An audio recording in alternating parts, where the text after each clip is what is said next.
Es gibt manche Tipps, die sind positionsunabhängig und können jedem Spieler und jeder Spielerin weiterhelfen. Heute habe ich einen Nachwuchstrainerkollegen da, der genauso einen Tipp für euch hat.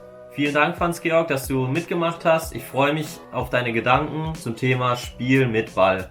Und hiermit gebe ich ab an dich.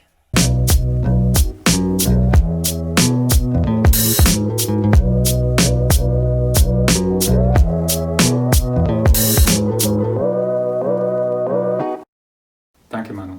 Ich bin Franz-Georg, bin wie Manu Trainer beim Freiburger FC und ich möchte euch etwas erzählen zu eurem Spiel mit Ball, um euch da ein bisschen zu verbessern. Die Idee, von der ich sprechen möchte, sind Verbindungen und das gilt für alle Spieler auf dem Feld.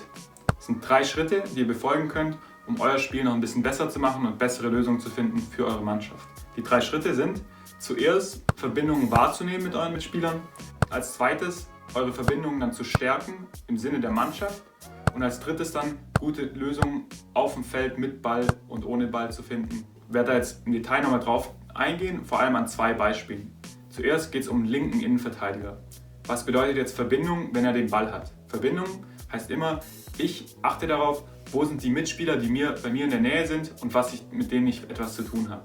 Als linker Innenverteidiger sind es der Linksverteidiger und der andere Innenverteidiger auf jeden Fall. Außerdem vielleicht der Sechser und eine Spitze oder ein Zehner, je nachdem, was für ein System man auch spielt.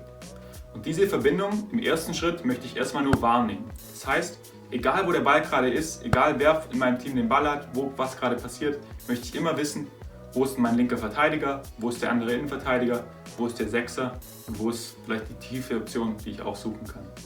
Wenn ich den ersten Schritt erfolgreich habe und das wahrnehmen kann und ständig weiß, wo sind diese Spieler, dann kommt der zweite Schritt.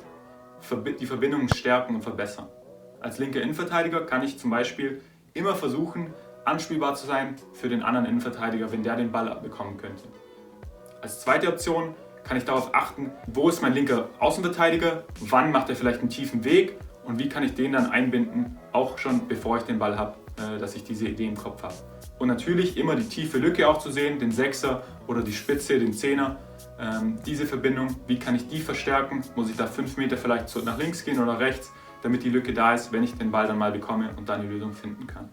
Der dritte Schritt ist dann die Lösung, die Ausführung, genau diese Aktion durchzuführen. Ich bekomme vielleicht den Ball von einem rechten Innenverteidiger, nachdem ich mich abgesetzt habe, aus einem Deckungsschatten heraus. Ich bin anspielbar, ich dribbel an und sehe dann, weil ich mich vorher schon orientiert hatte, weil ich meine Verbindung schon kannte, die tiefe Lücke auf die Spitze und spiele dann einen tiefen Ball.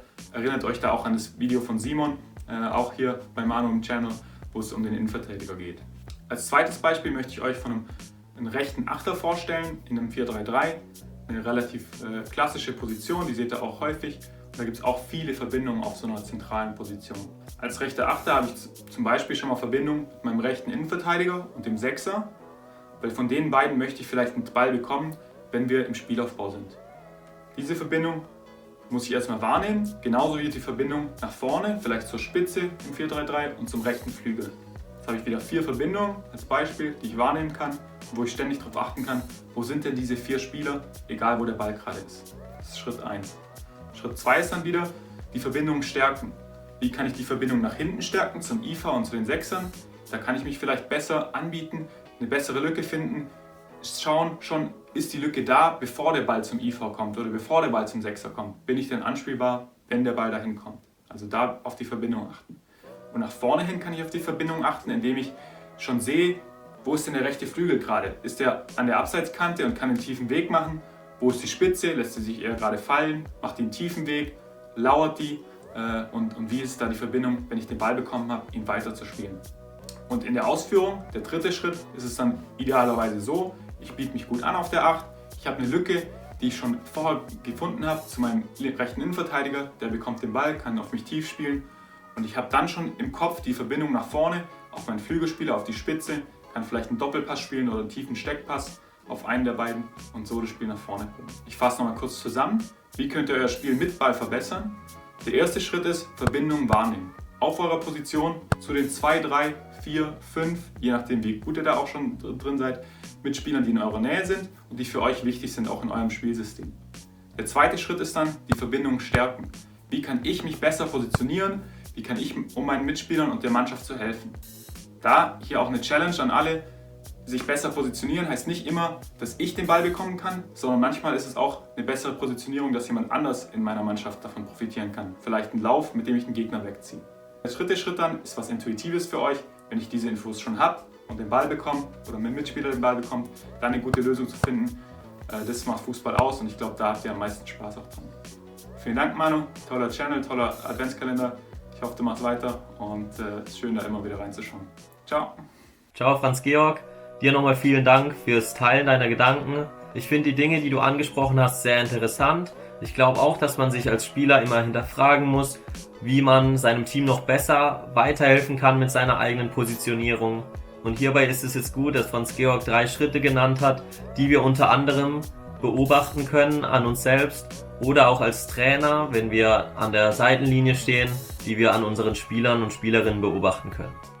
Ich bin mir sicher, dass viele von euch, genauso wie ich, durch diesen Gedankengang etwas dazugelernt haben und dieses Spiel Fußball dadurch nochmal durch eine andere Brille gesehen haben. Ich freue mich, wenn ihr eure Tipps zu diesem Thema in die Kommentare schreibt und dann hören wir voneinander. Macht's gut.